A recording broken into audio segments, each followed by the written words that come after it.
Welcome to Shadowproof. Evidence first, noise last. Deep within the earth, in a cavern untouched by sunlight, geologist Mark Thorne made a discovery that defied all natural law. The rock wasn't just breathing.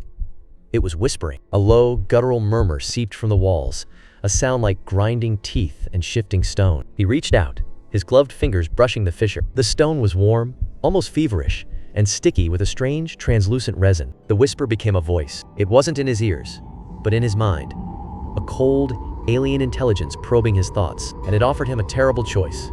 A slow death from thirst and madness in the dark, or a swift end at the hands of the living mountain. What if the only thing keeping you alive was the very thing trying to kill you? A hand, caked in grime, scraped desperately at unyielding stone. The air grew thick with the scent of damp earth and his own stale sweat. A dry, rasping gasp escaped his lips, the sound of a body beginning to consume itself. For 10 days, Mark Thorne was buried alive in that mountain, with no food and no water. Mark Thorne wasn't an adrenaline junkie. He was a 42-year-old geologist from Denver, a man who loved the mountains for their quiet history, not their thrills. The stone held stories written over millennia, and that was the only pulse of excitement he ever sought. But that day, the mountain would tell a different kind of story. That weekend, he just wanted to survey a new mineral vein in the sapphire caves, a system he knew intimately. The caverns were stable, mapped, or so he believed. The air, thick with the scent of wet stone and cold iron, grew oppressively still. Somewhere deep in the blackness, a faint, wet scratching began. Mark, his face warm with a ready smile, gestured toward the cave's ancient rock formations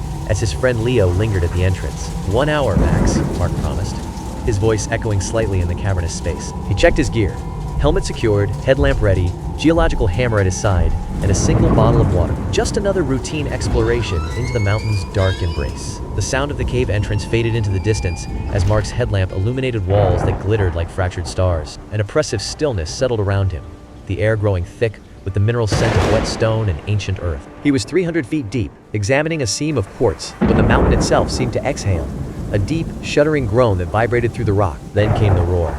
A deafening avalanche of sound as the world behind him collapsed. The camera shuddered violently, then darkness. Only the faint, dusty beam of a fallen headlamp. It wasn't an explosion, it was a swallowing. Thousands of tons of rock shifted in a slow, terrible yawn. The air thickened with the scent of crushed stone and ancient, damp earth. As the dust settled, Mark found his world reduced to a 3-meter square prison. Where his exit had been, there was now only a solid wall of granite and shale. His breathing came in sharp, panicked gulps that echoed in the confined space. The air grew thick with the taste of powdered stone and the metallic scent of panic. He groped for his radio, fingers trembling against cold plastic. The speaker crackled with harsh static, a grating white noise in the oppressive quiet. The first rule is don't panic. He still had air, his light still cut through the gloom. But the metallic scent of ozone from the radio mingled with a deeper, earthy smell of damp stone and something faintly rotten. With trembling hands, he rationed the water immediately. 1 precious sip per hour. The air tasted of dust and desperation, each swallow a fleeting victory against the creeping thirst. He clung to one fragile thought. Leo would get help. But in the oppressive stillness,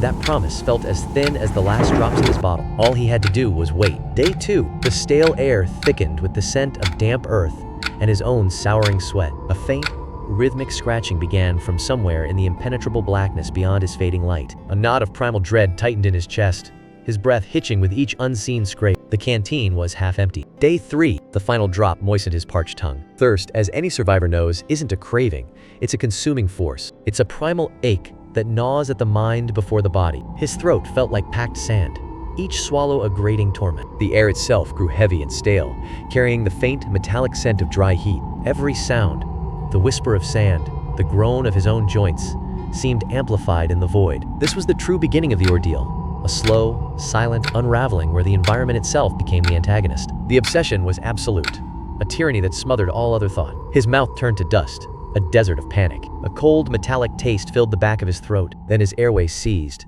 a silent, crushing vice. Then, on the 4th day, his fading flashlight caught it. A thin trickle, but not of water. Mark's fingers paused, a metallic scent rising from the damp patch. The cave's oppressive chill seemed to deepen around that single, wrong bead of moisture. But from the crack, something thicker and darker oozed like a weeping wound. It was clay sediment suspended in a viscous flow, a slurry of mud and pulverized stone. Liquid rock, moving with a slow, deliberate menace. Mark stared, a primal dread taking hold as his breath hitched in his throat. His parched tongue clung to his cracked lips. To drink it was suicide. It could choke, poison, or cement his insides solid. But his body was failing, systems shutting down one by one. Hallucinations began to bleed into reality, twisting the shadows around him. On the 5th day, the mountain began to fracture his sanity. Phantom streams shimmered in the heat haze, cruel taunts of salvation just out of reach. Then, cutting through the oppressive silence, he heard it. Leo's voice. A ghostly whisper carried on the thin air. The air grew heavy with a scent of ozone and dry dust, the only tangible proof that he wasn't already dreaming. Instinct, that primal, brutal engine, took over, erasing all choice. In slow motion, his cupped hands pressed against the oozing fissure, gathering a thick, gray slurry that clung with a cold, wet stickiness. The air grew heavy with the scent of wet stone and something metallic, like cold iron. He drank, a wet, guttural swallow, followed by gagging and violent coughing. It was like swallowing cold, gritty paste that clung to every surface. The substance coated his mouth with a chalky, metallic taste. It slid down his throat, leaving a trail of cold, clinging dread. He retched violently, expelling precious fluid. Yet, a portion remained within him. A sickening, unnatural chill settled in his gut. It wasn't water. It was a grotesque parody of existence itself. This became his hellish ritual. He would lift the cold, damp weight to his lips, sip the bitter grit, gag on the taste of ancient dust and despair. He convulsed, then stilled. The clay binding his stomach created a paradoxical torment, a sensation of being both bloated and hollow. A creeping, mineral scent filled the air as his insides solidified. He was petrifying from within.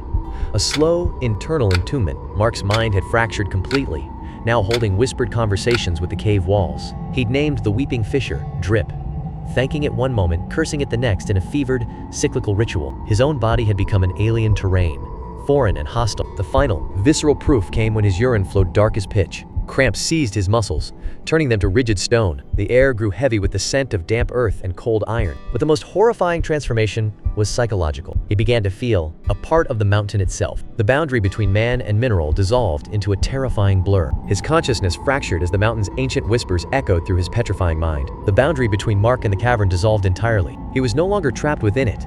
The cave was absorbing him into its ancient stone. On the 10th day, consciousness was a flicker. He lay coiled in a nest of his own filth, the air thick with the reek of decay and damp earth. His skin, stretched taut over brittle bones, had taken on a waxy, translucent pallor, like parchment over a forgotten tomb. Every shallow breath rasped in the stillness, each one a feeble protest against the crushing weight of the mountain's embrace. He remains motionless. Then, a sound cuts the stillness, not imagined. A harsh scrape echoes, followed by a muffled voice, tangible and close. The air thickens with the scent of damp earth and old iron as dread coils in his chest. A searing light fractured the darkness as rescuers, hands clawed through the debris. The metallic scent of blood mingled with concrete dust in the chaos of sirens and shouting. His world narrowed to the crushing weight lifting from his chest, replaced by cold air and frantic movement. Leo had never surrendered to the darkness. When the rescue team finally extracted him, the man resembled a statue unearthed from an ancient tomb. At the hospital, doctors recoiled in disbelief as their scans revealed his system was clogged with inorganic matter. He was severely dehydrated,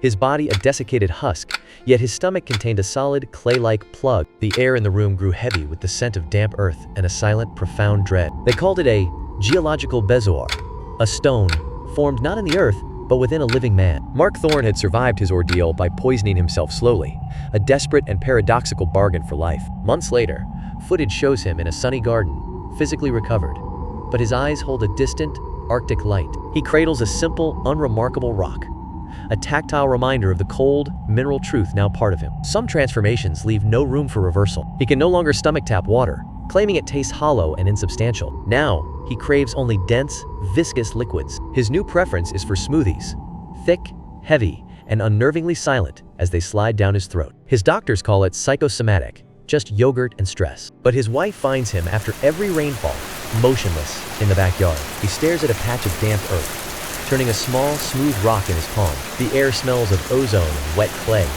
thick with something unspoken.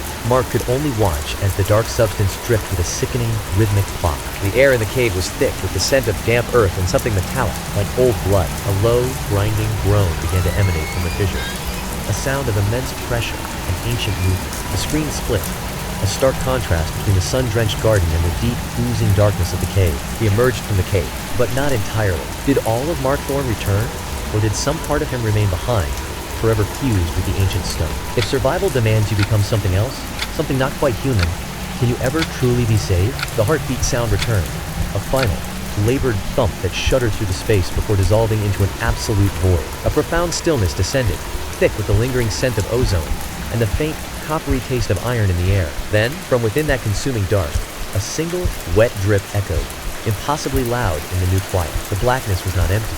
It was a presence, a cold, damp pressure against the skin holding its breath. If the proof convinced you, subscribe and open the next case.